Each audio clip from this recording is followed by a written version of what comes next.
Oh, what's going on in your life?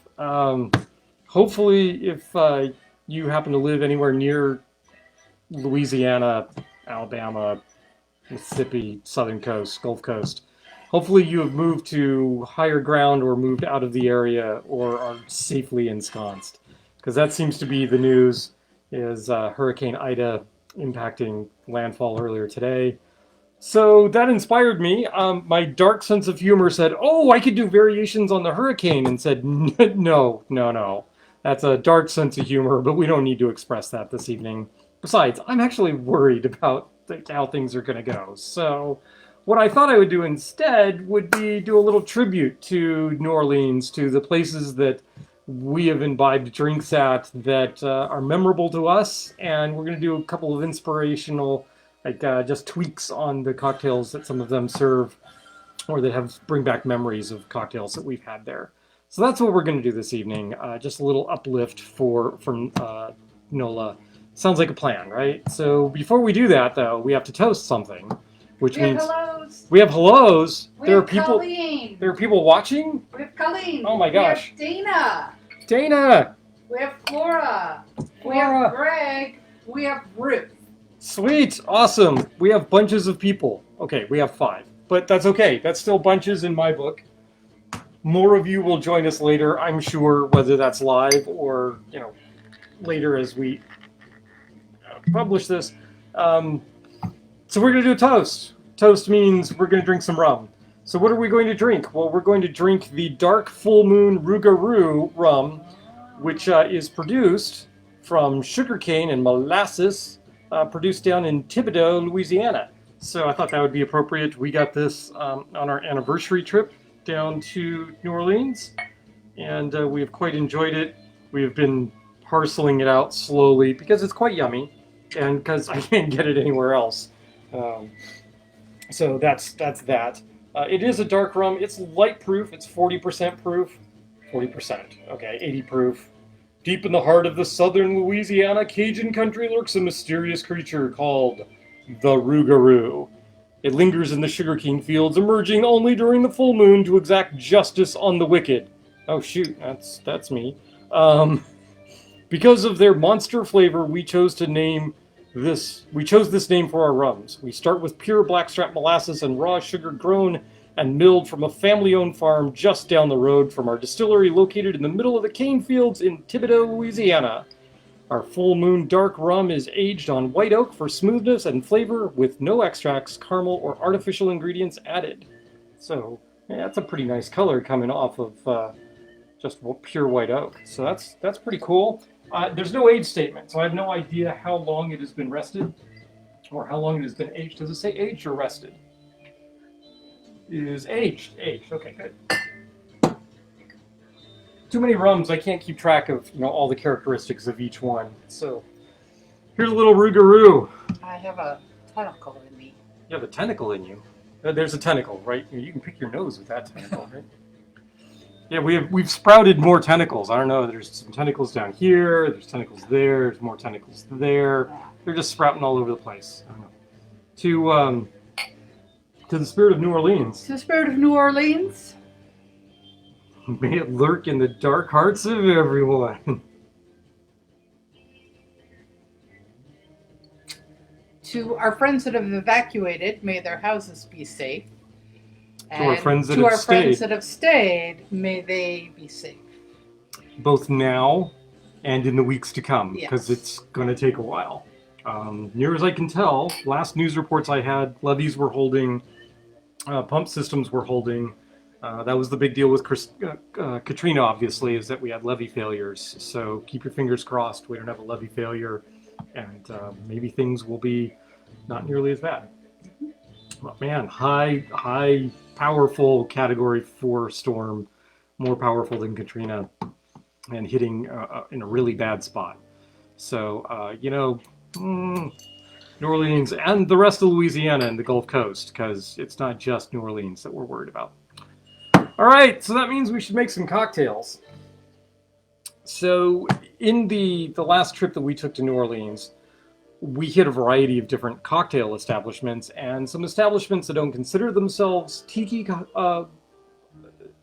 tiki bars, tiki lounges, but do drinks that are at least tiki adjacent. One of those was recommended to us by multiple people, and now we recommend it to anybody that goes down there, and that's Cane and Table. Now, Cane and Table is not a tiki lounge, and they expressly do not make tiki drinks, but they do go back to sort of proto-tiki, i.e. the drinks from the Caribbean, and do riffs on those kinds of cocktails. I looked at their menu today, and I had no idea what I ordered last time I was there, and it may not even be on the menu anymore, but I was struck by a drink they call the Jamaican Queens. Now, the Jamaican Queens is actually a riff on an old-fashioned, but it uses both bourbon and Jamaican rum. And do I know what the proportions are? Do I know what rums they use or what bourbon? Not a clue. So this is going to be our tribute to the Cane and Table Jamaican Queens cocktail. So this is going to be a stirred cocktail. We're only going to make one of these because Star's not usually a big fan of the old-fashioned, so I'm probably drinking this one. So we need a 1/4 ounce of spiced syrup. So let's do that. 1/4 ounce spiced syrup. This guy will do. This guy will do. Come on, 1/4 ounce. There we go. 1/4 ounce of spiced syrup. A lot of old-fashioned recipes have you muddling something here. We're not actually going to be doing that. So, the old-fashioned typically uses Angostura bitters, but can use other bitters, and we are actually going to reach for different bitters. You may recall from previous episode where we did on Kasasha that we ran across a bitters from our shaker and spoon box from the company 1821 that we quite liked. It was their Earl Grey bitters. And so we went ahead and bought some because that's us. But as long as we were buying one bottle of bitters, might as well buy a second.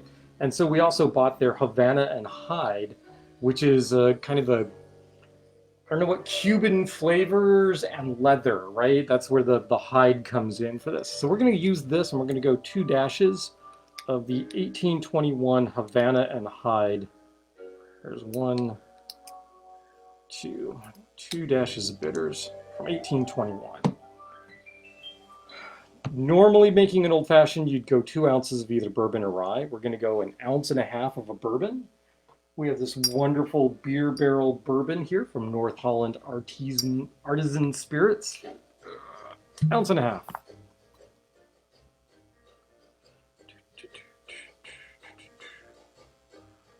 So I was trying to figure out what we were going to do today, and I was worried about New Orleans. I wanted to do something about New Orleans.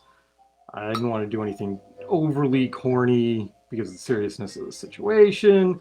And I happened to pick up the most recent copy of Tiki Moderne, right? Exotica Moderne. Sorry, it's over here. You saw it a couple weeks ago. Held it up. Hey, look, we got this in the mail. And lo and behold, there's an article in there with Jeff Beachbum Berry, the owner, proprietor of Latitude 29, which is another bar that we are going to do a tribute to. But in that article, he makes comment about the fact that just down the street is Tiki Tolteca. They work with them, and there's a bunch of other bars that do sort of rum-based spirits or things like that, then they all form this kind of community, and called out Cane and Table as a specific example. So I was quite pleased that sort of everything kind of came together. There was the article in here, which you can't see because it's reflecting horribly. There you go. That's better, right? Yeah, there you go. Gwen has a box of alcohol for us. Oh, we just heard that somebody has a box of alcohol for us. That's rarely, if ever, bad. Okay, maybe on occasion, but rarely bad. 1.5 ounces of bourbon, and then we're going to go 1/2 ounce of an aged Jamaican rum. And you want something here that's going to be able to have some kick to it at the 1/2 ounce mark and really bring some Jamaican flavors to this. I'm going to go ahead and break out some good stuff. I should not mix with this, but I'm going to anyway. This is the Hamden Great House. This is Distillery Edition 2020, fully matured at Hamden Estate Distillery. This is some darn good rum. We featured it a couple months back, I think. Oh yeah. It's just going to be nice in here. It will. So we're going to go 1/2 ounce. Oh no, that's a little higher than a ½ ounce. Oh well, I guess some of that has to go in with the Rougarou. How's that? Maybe a little more. Man, that was a fat pour. Okay, ½ ounce. There we go. That's what's going to go in there. We're going to throw a little bit of ice in that, and then we are going to stir that up. Stir it up. Wait, where's my... There we go. Things are falling. Great. Thank you. I needed that. That's good. I'm just going to toss that in there. Get a little ice. Yep. And we're just going to stash the scoop in there because that's what I should do. Now I'm going to, I have no idea if Cane and Table does this or not, but I'm going to. I am going to take the glass that I'm going to be working with, and I'm going to give that a spritz of absinthe in much the same way as you would a Sazerac. So we're just going to go zorch, zorch. Right. Make sure you got that in there. You could just put a few drops of absinthe in there and spin this around, but this works really well as well. Okay, so I'm going to stir that. So I need something to stir it with. Oh, look, I happen to have this Death's Head bar spoon that I picked up from Latitude 29. So I'm going to do that.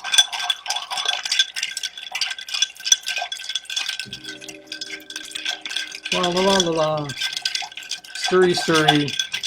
Do you guys like enjoy watching these stir cocktails? It seems really weird that I'm just like do. Keep up the banter, talk about whatever. I don't know.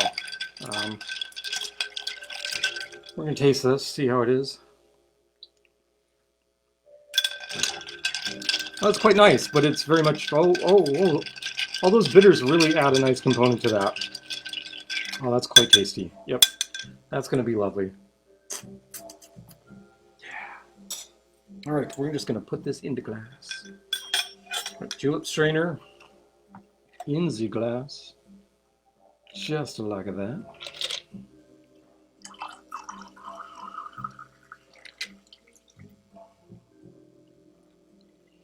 And you can garnish that with whatever you would like, or just serve it as is, which is the way I'm going to go ahead and serve this. Should be cold enough. Yep, it's cold enough. Take a sip.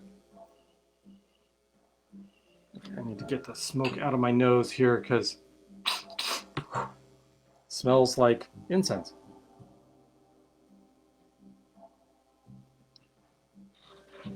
Amanda says that looks delicious. Oh, that is quite delicious. Mm. Oh, that works really well. Those two, the bourbon and the Jamaican rum. If I went with an overproof Jamaican or an unaged Jamaican, I think it would just take over and just obliterate the bourbon notes. Look at that. She actually likes this. Hey, Mikey.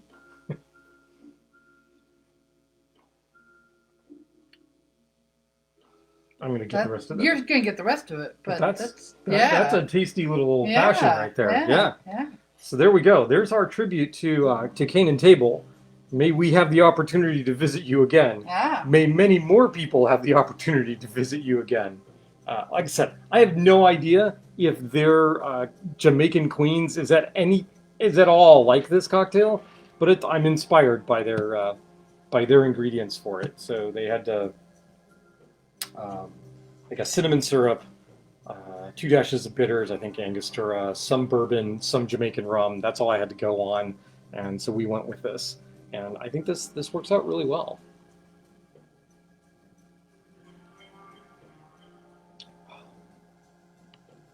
If you wanted to go with a more classic old-fashioned, you could use, say, orange bitters and an orange peel and muddle it a little bit or something along those lines. But no, I think this works really well. There's just a faint hint of absinthe there, but it's like a back note. And the bitters from 1821 works really nicely there.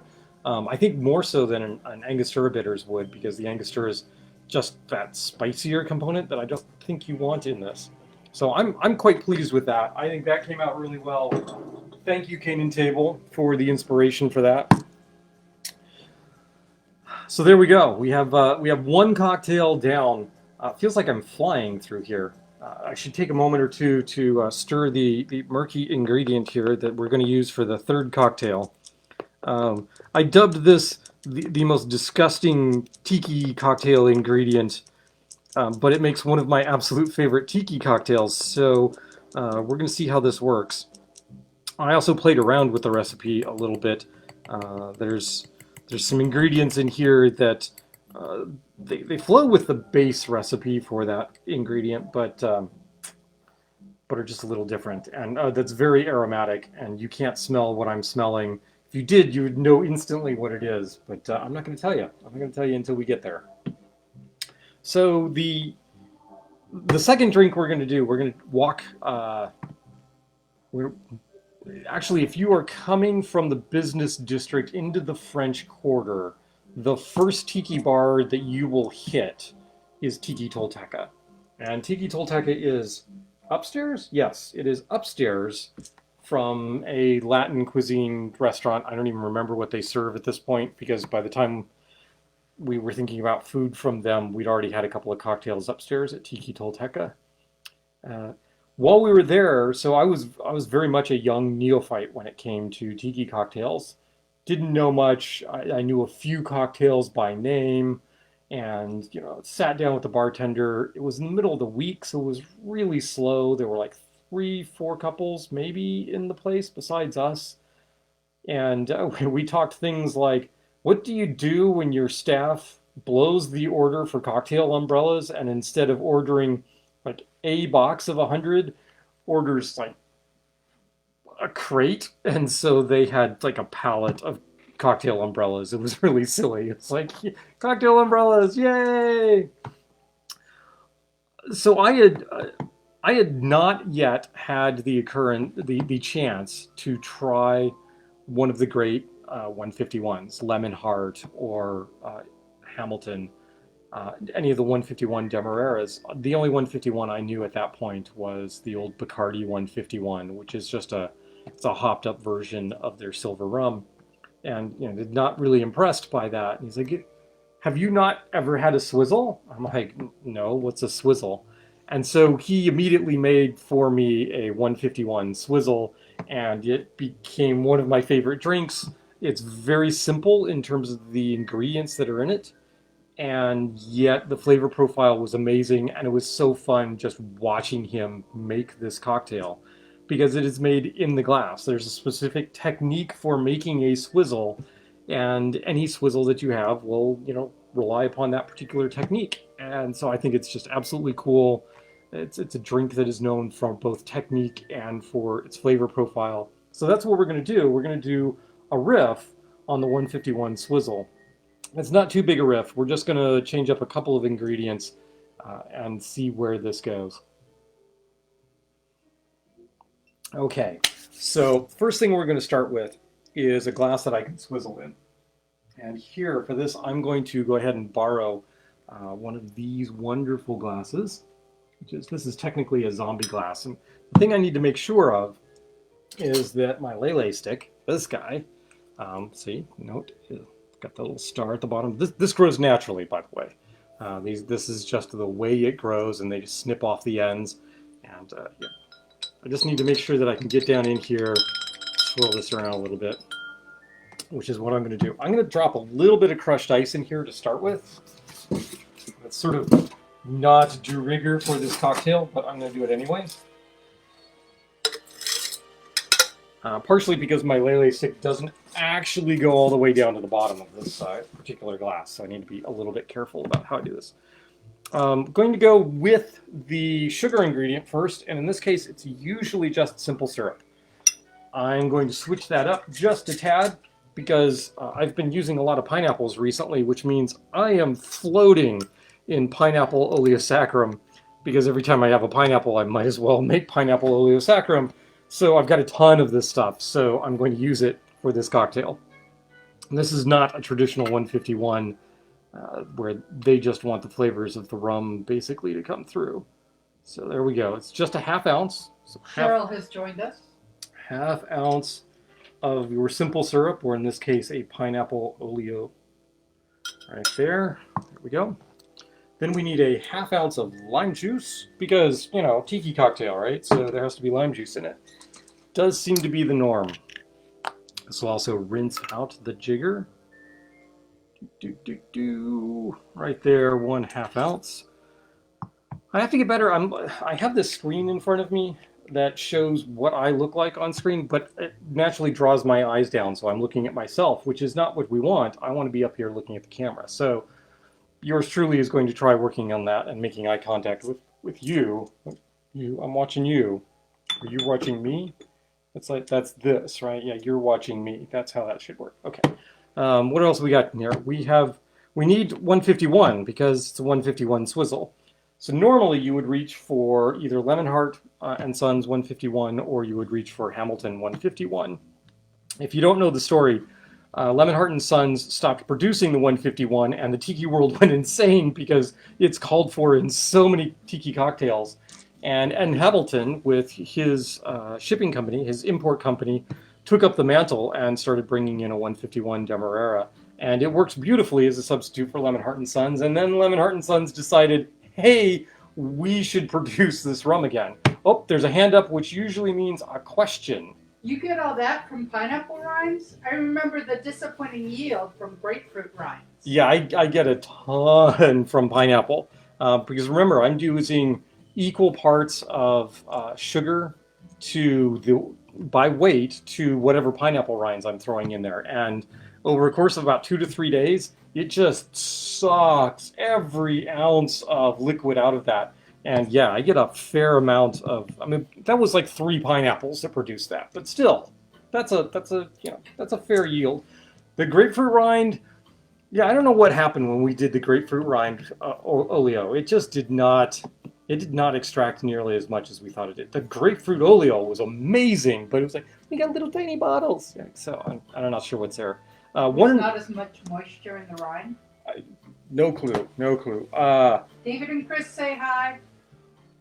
Hi, David. Hi, Chris. I'm guessing that question the previous question came from Amanda. Yes. She's the one I made the grapefruit oleo with. We're not using either the Lemonheart or the Hamilton. Actually, we are, but we're not going to use all of it. I'm actually going to use Lost Spirits because, well, spirits and like Lost Spirits seems like a cool thing to associate with New Orleans. So we're going to use Lost Spirits Cuban-inspired 151. And we're going to go a full ounce of that. So there's a full ounce of that. But the drink traditionally does call for a Demerara 151. And so we are going to go with a half ounce of the Hamilton 151 right there. And yes, I'm going to need more of that at some point in the future. We have a Brooke and Andrea. So we go half ounce. So there's 1.5 ounces of 151. And then we're going to reach for some bitters and some absinthe because why not? Here's my little bottle of absinthe. This is Mount Defiance absinthe. No, it doesn't come in this tiny little bottle. I just have a larger bottle and put it in there.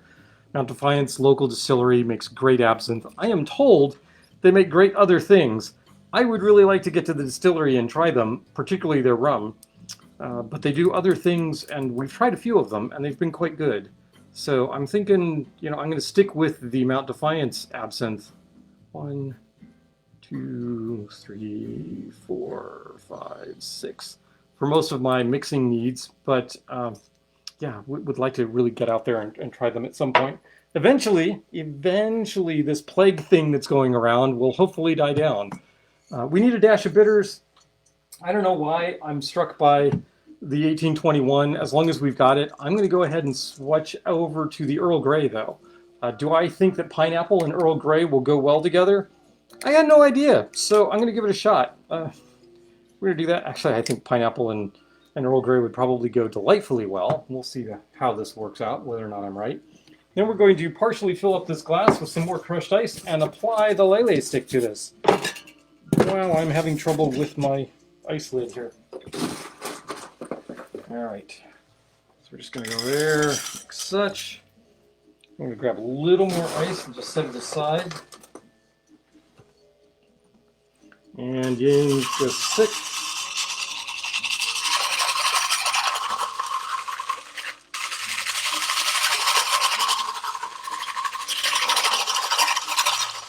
All right, so far so good. We're going to add more ice and top this off.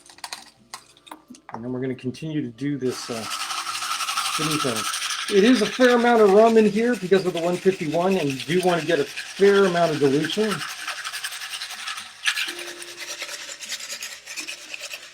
The high alcohol content you can see is making quick work of the crushed ice. Now, typically, the way this is served is you keep stirring with the crushed ice until this glass gets icy, frosty cold on the outside. This is a cool thing. We'll see if I can get there.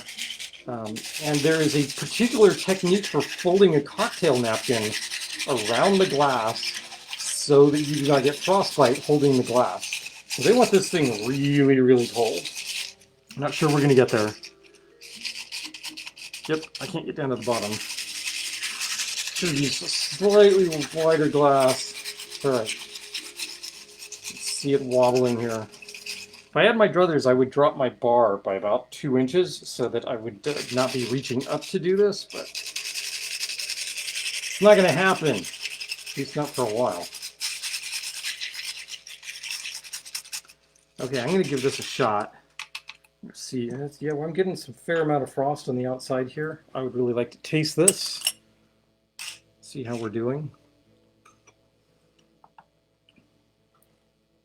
Oh man, that's oh, that's delightful. I need to make that more often. Wow. Given that this is the first time I've made it, yeah, making it more often would be a good thing. So we can go there. And I'm not probably going to see this again. So we're going to go ahead and stick not since that, we're going to stick a little death's head stir stick in here so that folks can stir that up to their heart's content. Stick this straw from Surfside Sips. that matches the purple in here. Yeah, see, isn't that cool? You don't think we're coordinated here, but we sort of are. Kinda. So what do you think? Nice and cold? It is cool.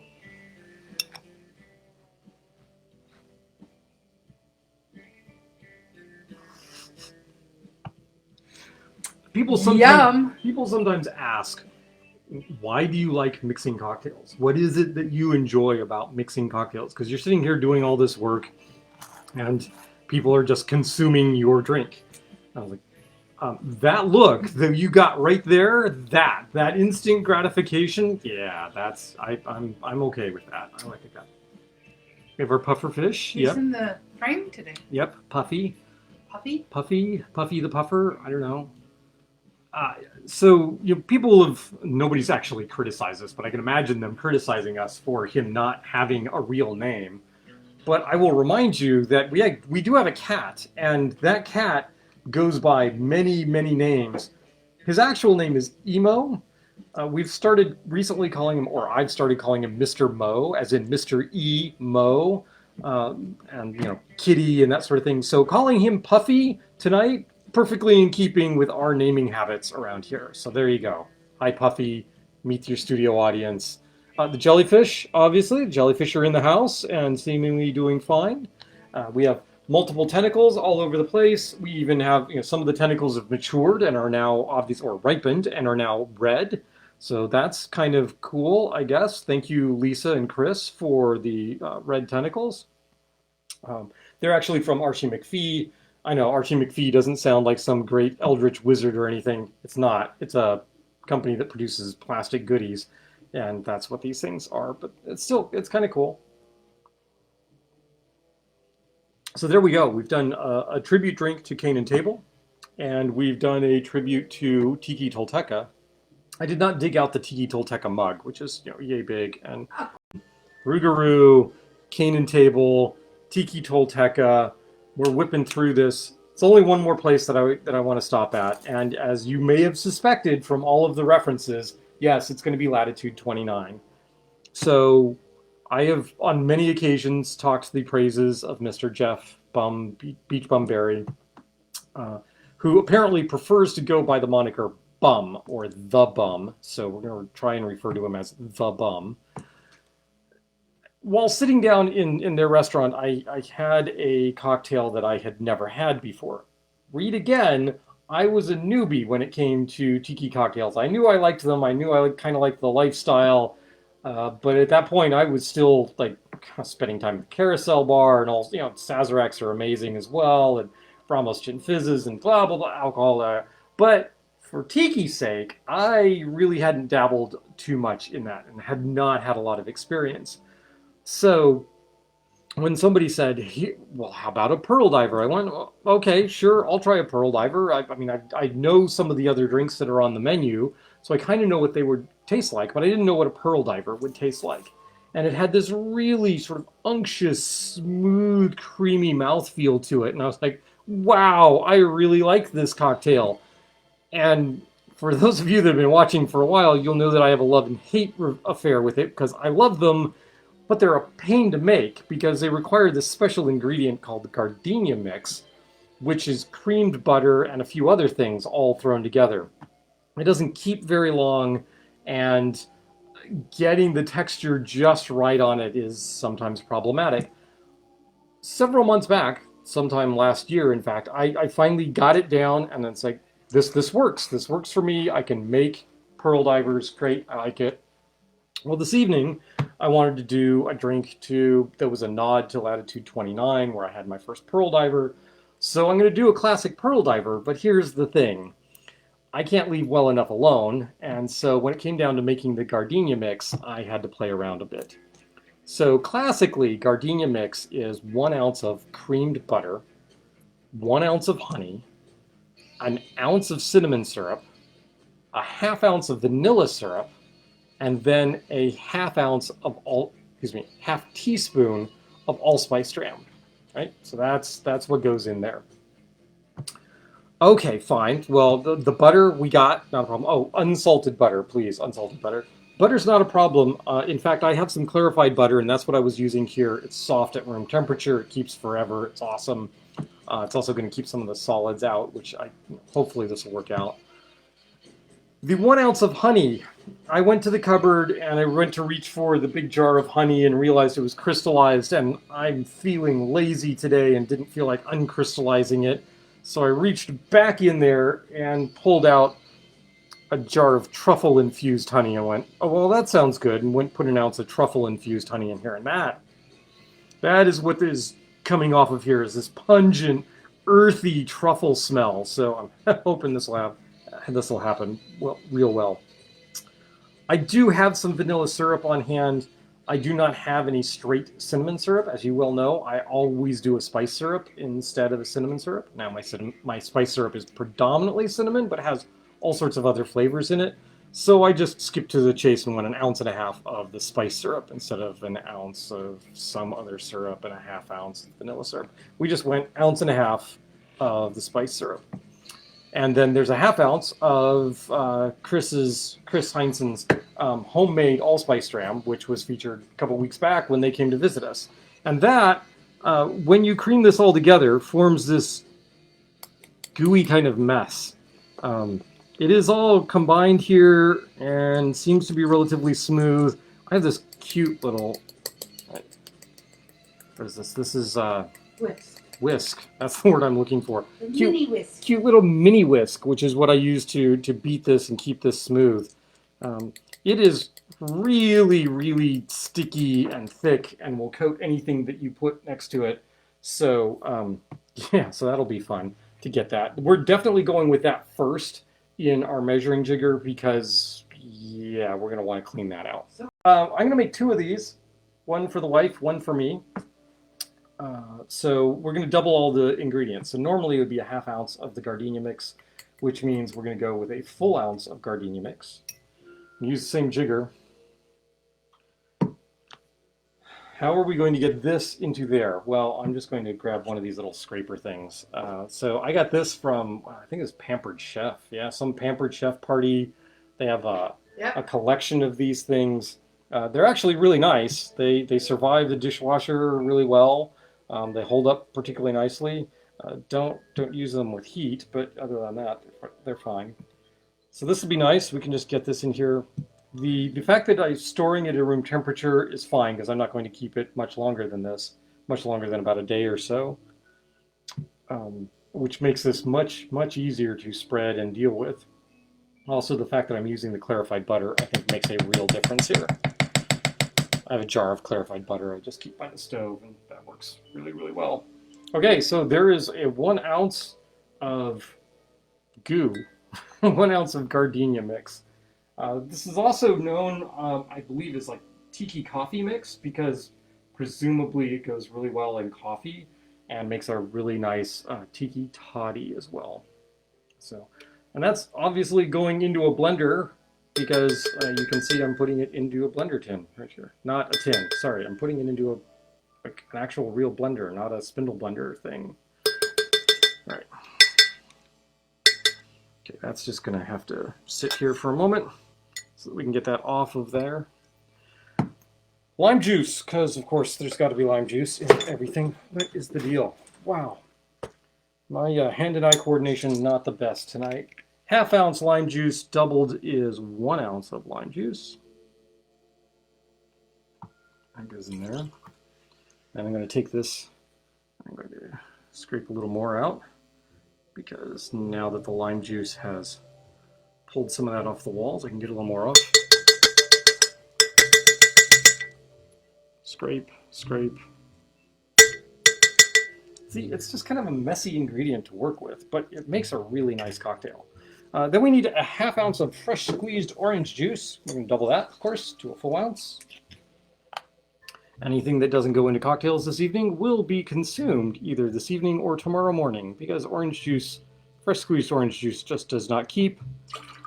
Do not trust any consumer product that tells you, yeah, it's fresh squeezed, it'll last 3 months. No, that's not the case. What else? Okay, now we get to the rums in here. We're going to go with a 1/2 ounce of an aged Demerara rum, not a 151. And in this case, we're going to go with some good stuff. We're going to go with the Eldorado 8. I really like the Eldorado 8 as a mixing rum, or as a sipping rum for that matter.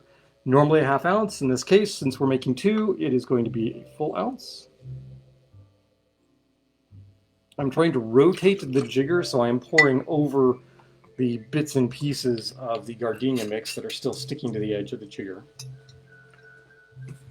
And then we need 1.5 ounces of a golden Puerto Rico rum.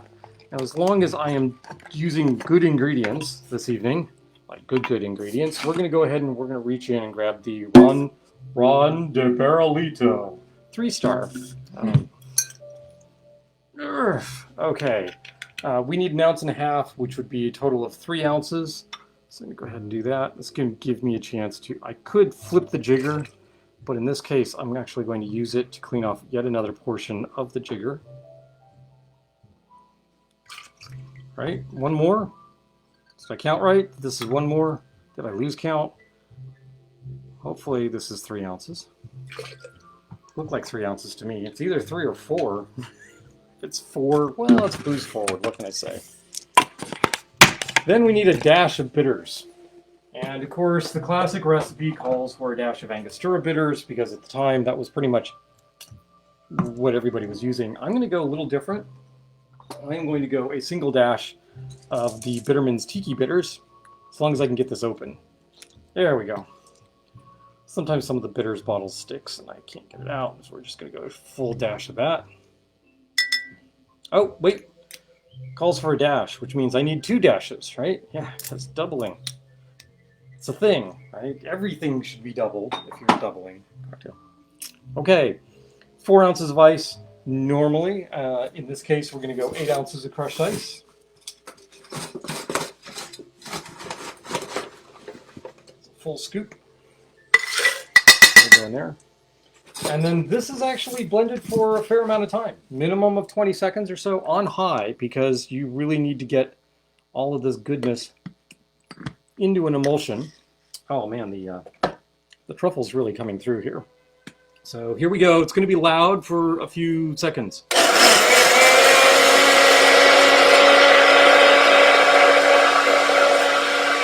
5, 10,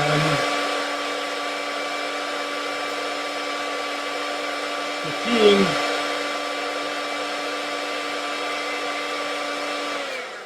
There we go. 20 seconds. Check that. How's that look? Steam coming off of there. I'm going to stick the this guy in here and mix this up a little bit.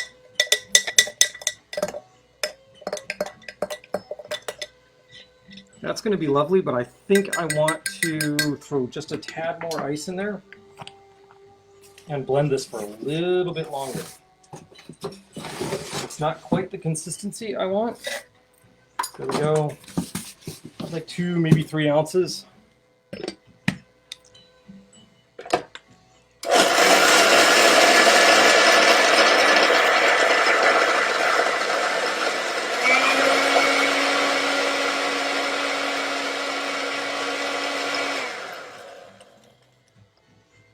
All right, that looks better. The thing is, this gets really cold, so you get the milk solids kind of, well, the kind of liquidy, semi-gel milk solids here actually form solids within the mixture, which is kind of off-putting to the taste. So what you have to do is strain it, and we're actually going to press down in order to get some of the goodness out of here. Let me, where's this? I need this. Stir that a little bit more. Really messy.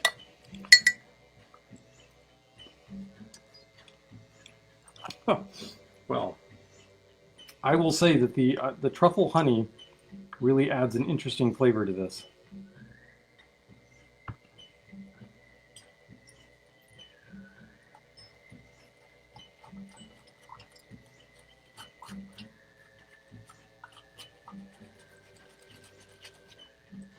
And we're going to press down, press down, press down, push through it. Do that again.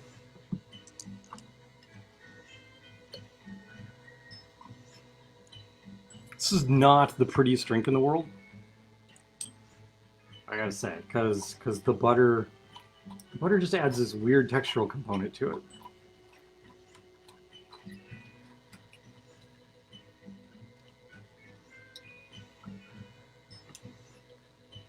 But it'll all be fine. In the end, it'll all be good.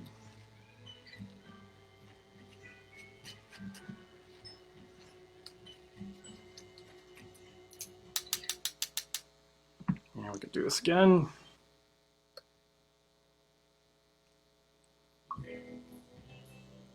Hello, jellyfish. How you doing?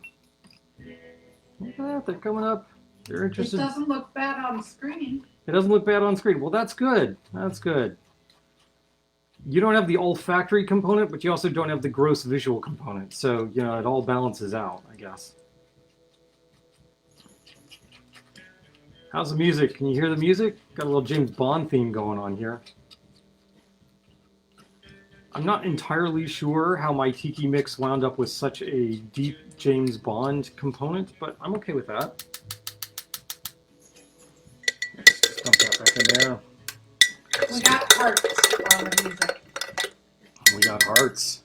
Okay, I mean, I could do some heart if you really wanted. That would be fine. I like heart. Ann and Nancy Wilson. 2 of the queens of rock and roll.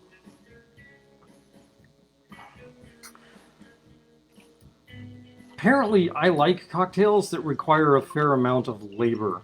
So, you know, it's a good thing that I like engaging bartenders in discussion and have what I think is a pretty keen eye for how busy bartenders are.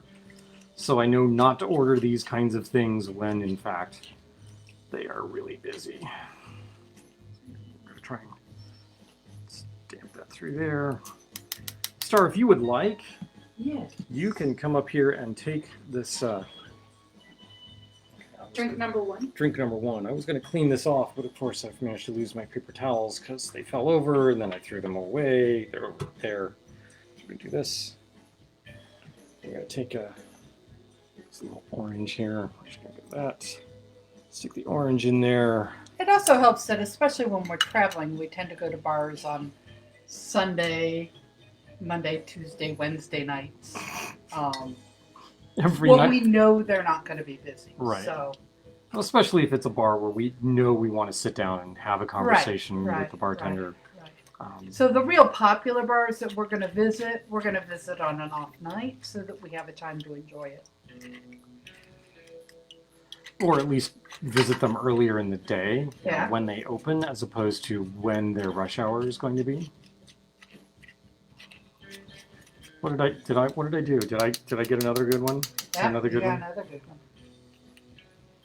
So it is a little funky with that truffle smell, right? You don't get a lot of truffle flavor, But there is a lot of truffle smell. Yeah, that's really kind of bizarre, but also cool. Yeah. So a truffle pearl. Right.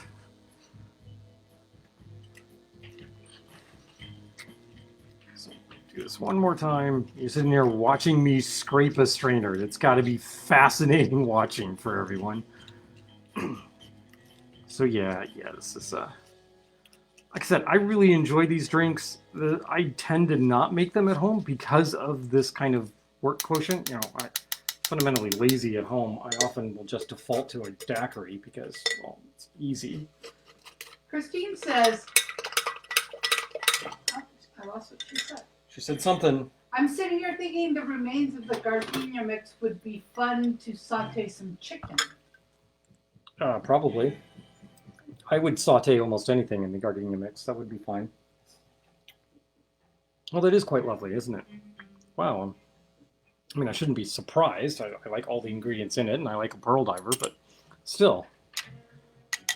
Glad it came out. So there we go. The pearl diver, or the truffle pearl diver, or the truffle diver, or, I don't know, the truffled pearl. I don't know. I'm not sure what we're going to call this, but we will call it good. Oh yeah, that works. You can also, so this is a tip, especially to the gentlemen out there that might be sporting a mustache. This is not the drink for you, because classically you are drinking this straight out of the glass and not with a straw. In which case, the butter particles that are still in here will in fact coat your mustache. And people will make fun of you for that. I know, at least I would. That would be a thing that I would do. That is actually quite lovely. And the truffle is maybe a little overpowering for the classic pearl diver taste, but still quite a lovely little cocktail. So there you have it. This is our tribute to New Orleans. New Orleans, stay strong.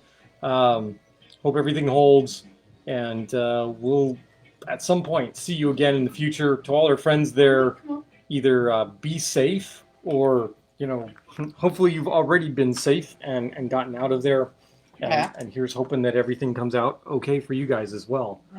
And so the new thing this week, besides the bitters, right? I can't show you because it's in my car.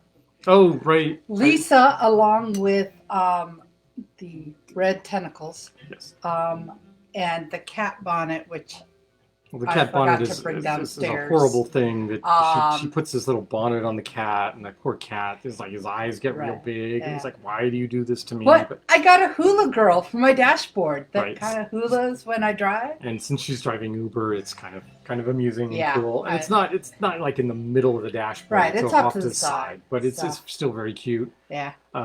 The face is a little weird on it, a little scary, so she kind of turned it to the side so it's looking sideways, and that's much better than having this. Yeah. We should get a little mask for you. Suggested. Yeah, I suggested putting a little vaccine mask on her. That would be cute. But there we go. To New Orleans, stay strong. To all of you out there going through whatever you happen to be going through, stay strong, because it's not just about New Orleans, I guess. Right. And wow, I don't. We still need to develop a get off the stage kind of thing. I don't know what we're going to do. Here flames and then gone. How's that? Do something like that. No, because eventually. Because other people have really good ones. So. Right. Like Eric Kozlik is like, drink boldly and experiment. Experiment boldly and something or other. Something. Yeah, it's experiment boldly and drink not moderately, but drink. Yeah, I don't know. But Conscientiously yeah, or everybody something like that. has, sign-offs. They're except little for sign-offs, us. except for us. Yeah, so Yeah, maybe that so- is our trademark sign-off, Except is we just don't have one. Yeah. Unless my trademark is, where's that Where's that stupid red button? button? Right? Yeah, that could be Yeah, it. But that's no fun.